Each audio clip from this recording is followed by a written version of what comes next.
మీరు తెలంగాణ ప్రభుత్వం పైన విమర్శలు చేస్తుంటే వారు బీజేపీ కేంద్ర ప్రభుత్వాన్ని విమర్శిస్తూ ఉన్నారు. తెలంగాణ సంబంధించి ముఖ్యమంత్రిని యుఎస్కి పోకుండా ఆపింది, తెలంగాణని అవమానించింది, తెలంగాణ ప్రజలకి ఇది అవమానం అని చెప్పి వాళ్ళు అంటున్నారు. బచ్చు శ్రీనివాస్ గారు, మీరు ఎంటైర్ ఎపిసోడ్ని ఎట్లా చూస్తారు సార్? చెప్పండి ఒక్కసారి చెప్పండి సార్. ఎంటైర్ మన ఈ 2-3 రోజుల నుంచి జరుగుతున్నటువంటి ఈ ఎపిసోడ్ మొత్తాన్ని మీరు ఎట్లా చూస్తారు? అచ్చా, ఈ కాంగ్రెస్ పార్టీ కార్యక్రమమా? Yes sir. మొట్టమొదట 9+ వీక్షకులకు అక్కడ ఉన్నటువంటి మిత్రులు అమర్నాథ్ గారికి, అట్లాగే విశ్లేషకులుగా వచ్చినటువంటి వెంకటేశ్వర్లు గారా సార్, వారికి మీకు అందరికి కూడా నమస్తే. ఇప్పుడు కాంగ్రెస్ పార్టీ రాగానే ముఖ్యమంత్రి గారు లండన్ నుంచి వచ్చి అందరూ ఏమనుకుంటారంటే ఏదో జరిగిపోతుంది, ఏమో అయిపోతుంది అని అనుకుంటారు. కానీ ఆయన మంత్రులు, అందుబాటులో ఉన్నటువంటి ఎమ్మెల్యేలు వాళ్ళతోని ఒక సమావేశాన్ని ఏర్పాటు చేసి ఈ సమస్యను మరి 4 గోడల మధ్యన ఏం చర్చించుకుంటారో, ఏం చేసిండ్రో బయటకైతే ఉత్తమ్ కుమార్ రెడ్డి అండ్ ఆయన మల్లు బట్టి విక్రమార్క గారు, ఇద్దరు మంత్రులు ఇప్పుడే వద్దు, ఇంకొకసారి చూద్దాము కొండా సురేఖ గారి వైఖరి పట్ల అని మాట్లాడినట్టు, ముఖ్యమంత్రి గారు బయటకు వచ్చి ఈ విషయం పట్ల ఎవరు మాట్లాడద్దు, ఏం మాట్లాడద్దు, మనం ఏం మాట్లాడద్దు, క్రమశిక్షణ సంఘం ఉంటుంది, అది చూసుకుంటది, పిసిసి చూసుకుంటది, లేదంటే అధిష్టానం చూసుకుంటది అని ముఖ్యమంత్రి గారే స్వయంగా మాట్లాడారు. అయితే బాధాకరమైనటువంటి అంశం ఏమంటే ఈ ఈ ఎంటైర్ ఎపిసోడ్ లా వారు అంటే పరకాల నుంచి రేవూరి ప్రకాష్ రెడ్డి గారు సమావేశం జరిగినప్పుడు మళ్ళీ అభ్యర్థి కూడా ప్రకాష్ రెడ్డి గారే, మీరు మళ్ళా గెలిపియాలి అని ముఖ్యమంత్రి గారు, సరే ఆయనకు ఉన్నటువంటి హోదానో లేకపోతే పెద్దరికమో లేకపోతే పార్టీ పట్ల నిబద్ధతనో లేకపోతే తిరిగి అధికారంలోకి రావాలనేటువంటి ఆలోచనను ఎగ్జిస్టింగ్ ఎమ్మెల్యేను అధికారంలోకి మళ్ళీ మీరు తీసుకురావాలని ఉత్సాహపరచడానికో లేకపోతే ఏ సదుద్దేశమా దురుద్దేశమా ఓ మాట అయితే అన్నారు. అనగానే అక్కడ ఉన్నటువంటి సంబంధిత మంత్రి కూతురు ఆ కొండా సుస్మిత, అంటే ఇప్పుడు ఆమె పెద్దదైపోయింది రాష్ట్రాన్ని, ఏమిటికి ఏం లేదు, పెద్దదైతే చేసి పెట్టిండ్రు. ఆమె మాట్లాడితే ఆ వ్యాఖ్యలకు పాత్రికేయ మిత్రులు కావచ్చు, కాంగ్రెస్ పార్టీ కావచ్చు, ఏకంగా ఉడావుడిన 20 మంది ఎమ్మెల్యేలు ఎమ్మెల్సీలు కలిసి సమావేశం పెట్టి అట్లెట్లా అంటది, ఇట్లెట్లా అంటది, వాళ్ళ అమ్మ తప్పు మాట్లాడుతుంది, వాళ్ళ బాధ్యత తీసుకోవాలి. అరే, పార్టీలోనే సభ్యత్వం లేదని మీరు అంటుండ్రు, పార్టీకే సంబంధం లేదంటుండ్రు, మీరు ఎందుకు అంతగానం రెస్పాండ్ అవుతుండ్రు? వాళ్ళ సురేఖ గారితో మాట్లాడి ఏందో మీరు మాట్లాడుకోండి అని అంటే అయ్యే ఫస్ట్ అది ఆడికే సమస్యపోతుండే. కానీ అనవసరంగా మరి అందులో ఈ కాంగ్రెస్ పార్టీలో ఏం ప్రణాళిక ఉంటుందో మనకు తెలియదు. వారిని పెద్ద మనిషిని చేయాలనే ఆలోచన ఉందా, లేకపోతే కొండా సురేఖ గారి మీద తుపాకు పెట్టి కాలిస్తే ఎవరెవరు పడిపోతారనేటువంటి ప్రణాళిక చేస్తున్నారో తెలియదు.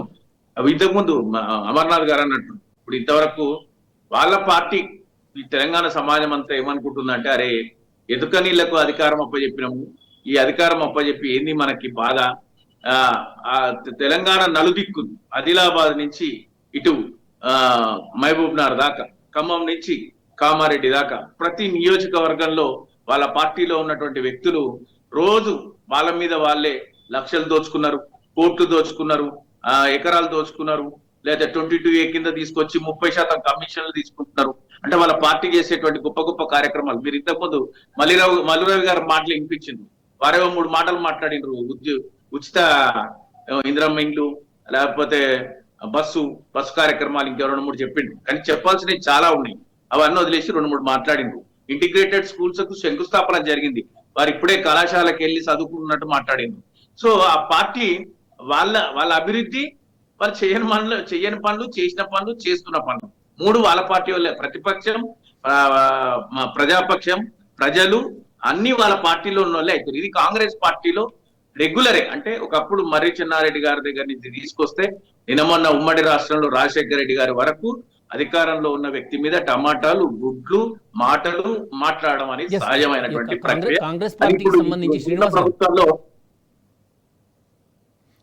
పార్టీకి సంబంధించి క్రమశిక్షణ అనేది చాలా ముఖ్యం. క్రమశిక్షణ తప్పినట్లయితే ఎంత పెద్ద నాయకులపైనైనా చర్యలు తీసుకుంటామని చెప్పి అంటూ ఉన్నారు.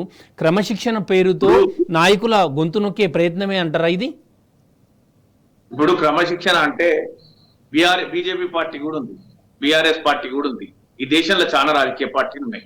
ఇప్పుడు క్రమశిక్షణ అంటే రోడ్ల మీద, వేదికల మీద గల్లలు పట్టుకొని కొట్లాడు, అంగిల్ చిప్పుకోడు, ఏది పడితే అది మాట్లాడే దాన్ని క్రమశిక్షణ అంటారు, అంతర్గత ప్రజాస్వామ్యం అంటారు. అంటే మనం ఏం చేయలేం దాన్ని. అంటే మనం 2 2 4 ఎవరు మాట్లాడినా కూడా 2 multiplies by 2 is always universally it is 4. అట్లా కొన్ని సత్యం, వాస్తవం, ఇట్లా రెండు అంశాలు ఉంటాయి. ఏది సత్యం, ఏది వాస్తవం, ఏది నిజం అనేటువంటివి 2 అంశాలు ఉంటాయి.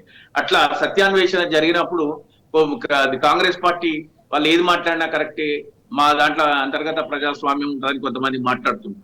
అది వాళ్ళ ఇష్టం, మనకు సంబంధం లేదు. కానీ ఒక ప్రతిపక్షం అంటే ప్రజాపక్షం, ప్రజల తరఫున ప్రభుత్వాన్ని తప్పుపట్టడం, ప్రభుత్వం చేసేటటువంటి తప్పులు కానీ, ప్రభుత్వం తీసుకుంటున్న నిర్ణయాల పట్ల ప్రజలకు ఇబ్బంది కలిగేటువంటి పరిస్థితులు కనుక ఉంటే ప్రజాపక్షంగా ప్రతిపక్షము, ఒక బాధ్యతాయుతమైనటువంటి ప్రతిపక్షం ప్రభుత్వాన్ని నిలదీయడం మా బాధ్యత. వాళ్ళు రోడ్ల మీద కొట్లాడుకోవడం అయితే మాకు నచ్చడం లేదు. వాళ్ళు కలిసిమెలిసి ఉండి ఒక అద్భుతమైనటువంటి పరిపాలన ఇవ్వాలి. 6 గ్యారంటీలు, వారంటీలు, 420 హామీలు ఇచ్చినవి అన్ని కూడా సక్రమంగా నెరవేర్చాలి. వాళ్ళు ఏదైనా మాట్లాడుకోవాలనుకుంటే లోపల కూడా మాట్లాడుకోవచ్చు. లేదు మేము ఇట్లనే మాట్లాడతామంటే అది it is none of our business, మాకు సంబంధం లేని అంశం. కానీ ఈ రోజు ప్రజలు, తెలంగాణ ప్రజలు విసిగిపోయింది. వాళ్ళ సమయాన్ని అంతా కూడా పాలన వదిలేసి వాళ్ళని సమన్వయపరచుకోవడం, అధికారాన్ని నిలబెట్టుకోవడం కోసం, దానికోసమే కేటాయిస్తున్నారు. ఇట్లాంటి పరిస్థితులలో ప్రజలు మళ్ళీ తిరిగి బీఆర్ఎస్ పార్టీ అధికారంలోకి వస్తే బాగుంటదనేటువంటి ఆలోచన వాళ్ళే కల్పిస్తున్నారు. ఇప్పటికైనా వాళ్ళు సరిదిద్దుకొని ఒక సవ్యమైనటువంటి పరిపాలన అందించాలనేటువంటిది మా ఉద్దేశం. ఎస్ మల్లేశ్వర్ గారు, ఈ జరుగుతున్న పరిణామాలు మీరు చూస్తూ ఉన్నారు. కాంగ్రెస్ పార్టీ తన తలపైన తానే చేయి పెట్టుకుందా? ఎట్లా విశ్లేషిస్తారు ఈ పరిణామాలను మీరు? అదే డెఫినెట్ గా చెప్తున్నారు.